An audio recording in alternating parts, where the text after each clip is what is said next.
Olá. Antes da gente começar a nossa exploração de hoje, um lembrete rapidinho. Se curtiu o conteúdo, deixa aquele like e se inscreve aqui no canal para não perder nada, tá? Ajuda muito a gente. Com certeza. Hoje o nosso mergulho é, no universo dos líquidos corporais. A gente pegou um material de fisiologia bem completo. Bem denso, né? É denso. E a nossa missão é tentar simplificar e extrair o que é essencial. Como é que a água se organiza dentro da gente? Do que são feitos esses líquidos? E o que eu achei bem curioso, como é que se mede o volume desses espaços que a gente nem vê? Parece complicado, né? Mas é fascinante quando a gente entende a lógica. Exato. Parece papo de livro didático, mas que nada. A ideia é entender como essa hidráulica interna funciona e por que ela é tão vital. Ok, vamos desempacotar isso. Para começar, tem um princípio básico, né? Acho que é a base de tudo. Aquela história do entra e sai de água, o balanço hídrico. Isso, perfeito. Para tudo funcionar direitinho, sabe? O corpo precisa manter esse balanço hídrico. A quantidade de água que entra tem que ser basicamente igual à que sai. Isso em condições estáveis, claro. E como entra essa água? Bebendo, imagino. Principalmente. A gente ganha água bebendo líquidos e também pela água que já vem nos alimentos. Isso dá mais ou menos uns 2.100 ml por dia, em média. E tem uma partezinha, uns 200 ml, que o nosso próprio metabolismo produz. Ah, o corpo produz água? Sim, nas reações químicas. Então, no total, entram aí cerca de 2.300 ml por dia. E a saída tem que bater com isso, né? Para não inchar nem desidratar. Exatamente. A saída precisa acompanhar para manter o equilíbrio. E a gente perde a água de formas que nem nota direito, sabe? Pela pele, tipo evaporação, e na respiração. Isso dá uns 700 ml por dia. São as perdas insensíveis que chamam. Insensíveis porque a gente não percebe, né? Isso. Aí tem o suor, que varia muito com a atividade física, a temperatura, mas numa média podemos colocar uns 100 ml. Nas fezes, mais uns 100 ml. E a maior parte, claro, vai embora pela urina, que os rins controlam. Cerca de 1.400 ml por dia. Somando tudo, 700, mais 100, mais 100, mais 1.400. Bateu os 2.300 ml? Bateu. Esse equilíbrio é a chave para a homeostase, para manter o ambiente interno do corpo estável, o que é fundamental para a vida. Faz todo sentido. Manter o nível da caixa d'água é essencial. Mas, falando em caixa d'água, onde fica toda essa água? O material fala muito de compartimentos. Como é essa divisão? Boa pergunta. Imagina o corpo como essa grande caixa d'água. Sim, essa água toda, que no adulto médio é mais ou menos 60% do peso corporal. Nossa, bastante. Pensa numa pessoa de 70 quilos, são uns 42 litros de água. E essa água não fica toda misturada num lugar só. Ela está organizada basicamente em dois grandes espaços, dois compartimentos principais. O líquido intracelular, que a gente chama de LIC. Intra, dentro da célula. Isso. E o líquido extracelular, o LEC. Extra, fora da célula. Exatamente. O LIC é todo o líquido que está dentro de todas as células do corpo, são bilhões de células, né? E, surpreendentemente para muita gente, essa é a maior parte da água. Espera aí, a maior parte está dentro das células. Eu sempre imaginei que tivesse mais água circulando por fora. Pois é. Cerca de 2/3 de toda a água do corpo, daqueles 42 litros, mais ou menos 28 litros, estão aí, dentro das células. Cada célula é como se fosse uma pequena bolsinha cheia d'água com outras coisas dissolvidas. Uau! E o resto, o leque? O leque é o que sobra. É o líquido que fica fora das células, banhando todas elas. É o terço restante, né? Dá uns 14 litros. É o chamado meio interno. O ambiente onde as células vivem, então. Perfeito. É de onde elas pegam o que precisam, tipo oxigênio, nutrientes, e onde jogam fora o que não querem mais. Entendi essa primeira grande divisão. LIC e leque. Mas você falou que o leque, esse que está fora, ele também se divide, não é? Não é uma coisa só. Não. Não é. O leque tem principalmente duas subdivisões importantes. O líquido intersticial e o plasma sanguíneo. Intersticial, o que fica entre as células? Isso mesmo. É o líquido que preenche aqueles espacinhos mínimos entre as células, sabe? Como se fosse um caldo onde as células estão mergulhadas diretamente. Ele é a maior parte do leque, cerca de 3/4 dele, ou seja, dá uns 11 litros daqueles 14. E o plasma? É o sangue? É a parte líquida do sangue. Aquele fluido meio amarelado, onde as células do sangue, hemácias, leucócitos, plaquetas, ficam flutuando. O plasma representa o quarto restante do leque, mais ou menos 3 litros. É o que circula dentro dos vasos sanguíneos. Ah, então o sangue que circula não é só plasma, tem as células também. Exato. O sangue total tem o plasma, leque e as células, que contêm líqui. Ah, e tem também uns volumes bem pequenos de outros líquidos fora das células, os transcelulares, tipo o líquor no cérebro, o líquido sinovial nas juntas. Mas para entender o básico, pensar no intersticial e no plasma como os grandes componentes do leque já está ótimo. Ok, tá ficando mais claro. Então, LIC dentro da célula, LEC fora, que se divide em intersticial, entre as células, e plasma, no sangue. Agora, o material fala de edema. Isso tem a ver com esse líquido intersticial, né? O que acontece ali? Exatamente. O edema é o inchaço que a gente vê, né? Ele acontece quando acumula líquido demais justamente nesse espaço intersticial, entre as células. Tipo, vaza líquido para lá? Pode ser isso. Os capilares, que são os vasos sanguíneos bem fininhos, podem ficar mais permeáveis e deixar escapar mais líquido do plasma para o interstício. Ou então, o sistema linfático, que funciona como um sistema de drenagem para recolher o excesso de líquido e algumas proteínas que escapam, pode não estar dando conta do serviço. E o que causa isso? Várias coisas. Problemas no coração, que não bombeia o sangue direito, podem causar acúmulo. Problemas nos rins, que não eliminam sal e água adequadamente. Falta de proteína no sangue também, porque as proteínas ajudam a segurar a água dentro dos vasos. Enfim, o edema é um sinal clínico importante. Mostra que tem algo errado na regulação dos fluidos. Entendi. É um sinal visível de que o líquido intersticial transbordou. E o sangue como um todo? Você mencionou que tem o plasma LEC e as células LIC. Como ele se encaixa nesses compartimentos? O sangue é um caso especial, porque ele mistura os dois mundos, né? Contém o líquido extracelular, que é o plasma, como a gente viu, uns 3 litros, e contém o líquido intracelular, que está dentro das células sanguíneas, principalmente das hemácias, os glóbulos vermelhos. O volume total de sangue num adulto, em média, é uns 5 litros. Isso dá mais ou menos 7% do peso corporal. E tem uma medida que sempre aparece em exame de sangue. O hematócrito. O que é isso exatamente? O hematócrito é bem útil. Ele mede a porcentagem do volume do sangue que é ocupada pelas células, principalmente pelas hemácias. Tipo, quanto do sangue é sólido? É uma forma de pensar, sim.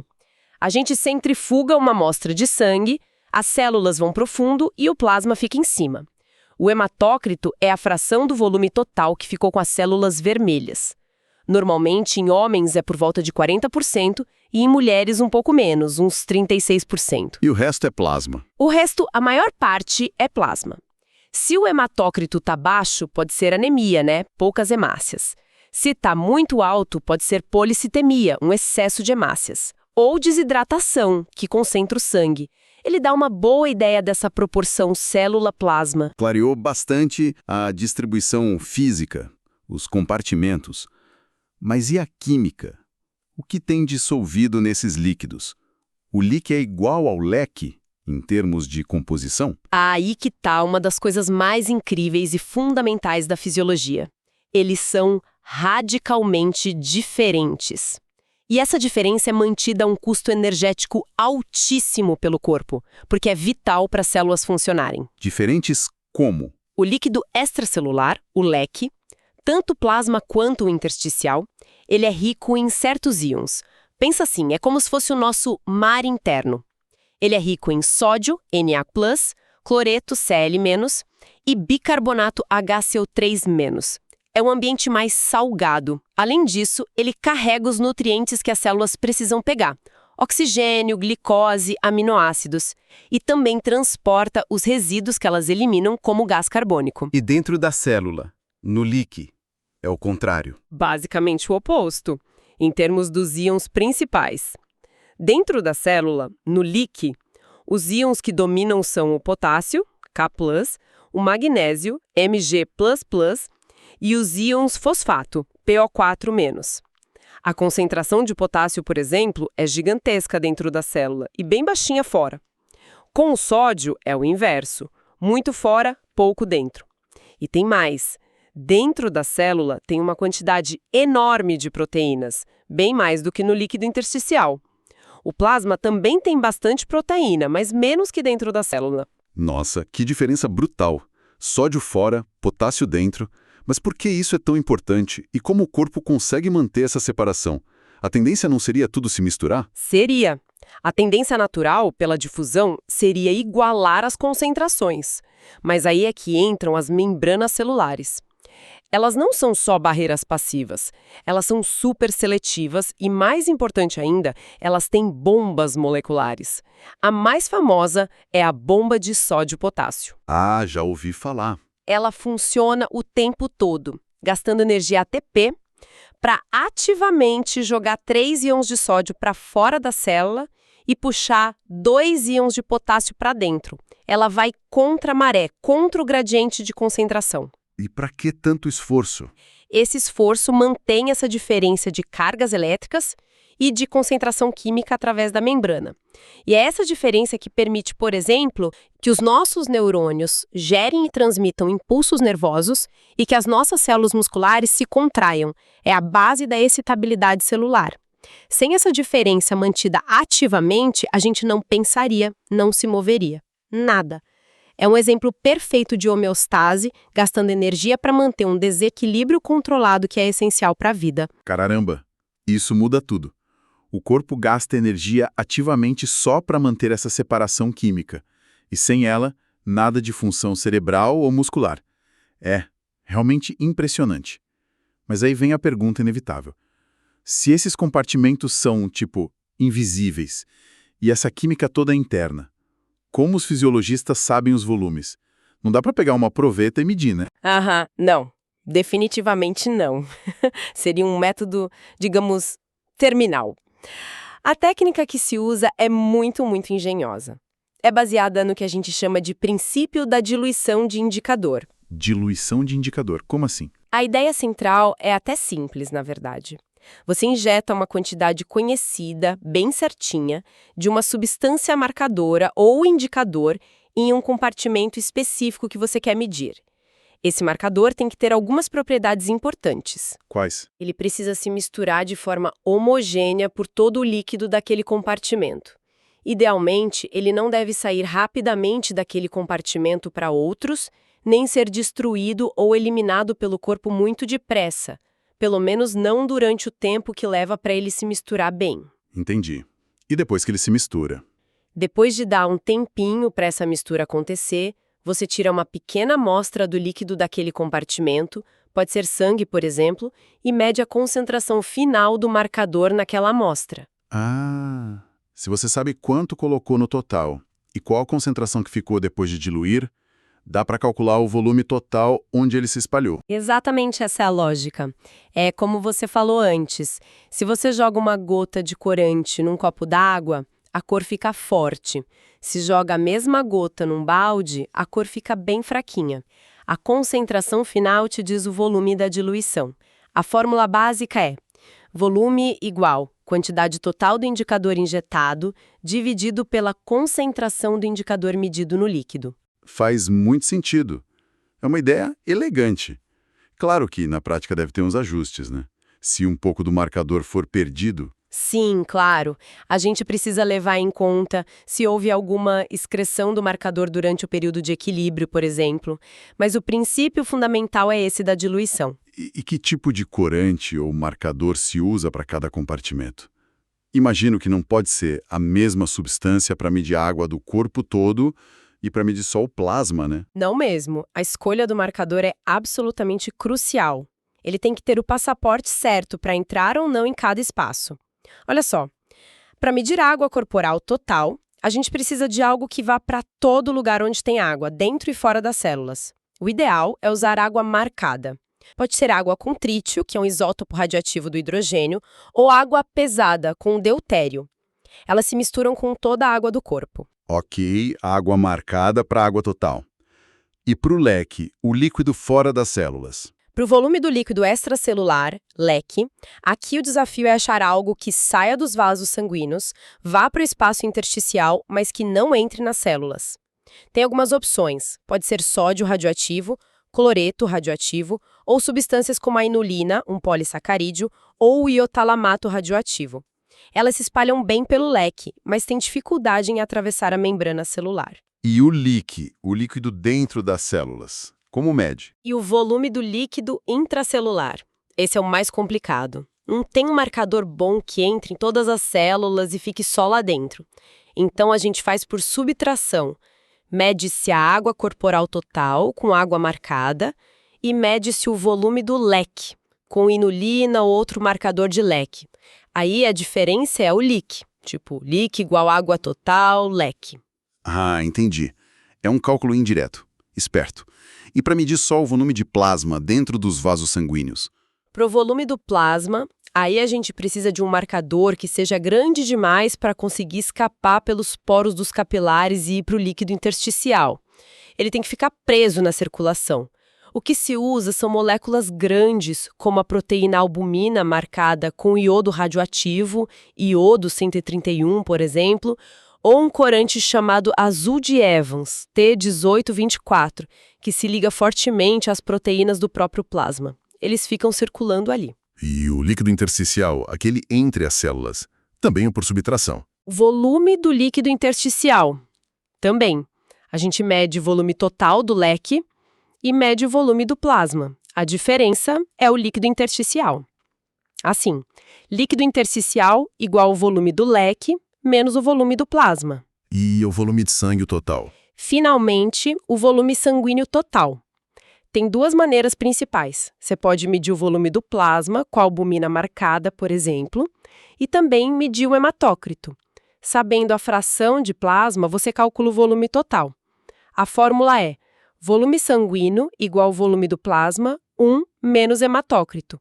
Ou, uma outra forma é marcar diretamente as hemácias do paciente com o cromo radioativo, CR51, injetar de volta, esperar misturar e ver o quanto essas hemácias marcadas se diluíram no sangue total. Isso dá o volume total de hemácias e com o hematócrito você acha o volume sanguíneo total também. Uau! É realmente uma investigação complexa, usando diferentes espiões químicos, né? Cada um com acesso a certas áreas para conseguir montar um mapa completo desse território líquido que a gente tem escondido no corpo. É bem mais sofisticado do que eu pensava. É um belo quebra-cabeça fisiológico. E entender esses conceitos, esses volumes, a composição, é a base para entender tanta coisa. Desde como a nutrição chega na célula, até como tratar doenças complexas que mexem com o equilíbrio de fluidos e eletrólitos, como insuficiência cardíaca, renal. Nossa, que jornada! Então, recapitulando rapidinho para quem nos ouve, a gente viu que a maior parte da nossa água está escondida dentro das células, leak. O resto está fora, leque, mas dividido entre o líquido que banha as células diretamente, o intersticial, e o que circula no sangue, o plasma. Isso. Vimos que manter o balanço de água entrando e saindo é crucial, é a homeostase, e que se desequilibrar pode dar edema. E o mais chocante, talvez, a diferença química radical entre dentro e fora da célula, sódio para fora, potássio para dentro, mantida com gasto de energia. E que sem isso, nada de nervos ou músculos funcionando. Exatamente. Essa diferença iônica é a chave para a excitabilidade. E por fim, desvendamos o truque dos fisiologistas. O princípio da diluição, usando marcadores específicos para cada cantinho, para conseguir medir esses volumes todos que a gente nem imaginava. Foi uma ótima síntese, cobrimos os pilares da fisiologia dos líquidos corporais. E para finalizar, talvez deixar uma pulga atrás da orelha, uma reflexão que conecta tudo isso. Já que essa diferença iônica entre leak e leque é tão vital, e depende tanto daquelas bombas na membrana celular que gastam energia, o que aconteceria com órgãos superdependentes de eletricidade como o cérebro ou o coração, se esses mecanismos de transporte falhassem? Seja por falta de energia para a célula, por uma toxina que bloqueia as bombas ou por alguma doença genética que afete essas proteínas. Fica aí para pensar nas consequências clínicas diretas desses conceitos que a gente discutiu. Excelente ponto para a gente continuar pensando. Muito obrigado por essa análise super clara e detalhada. Foi ótimo. Eu que agradeço o espaço. E a quem nos acompanhou, muito obrigado pela audiência. Não esquece do like e de se inscrever, hein? Ajuda demais. Até a nossa próxima exploração.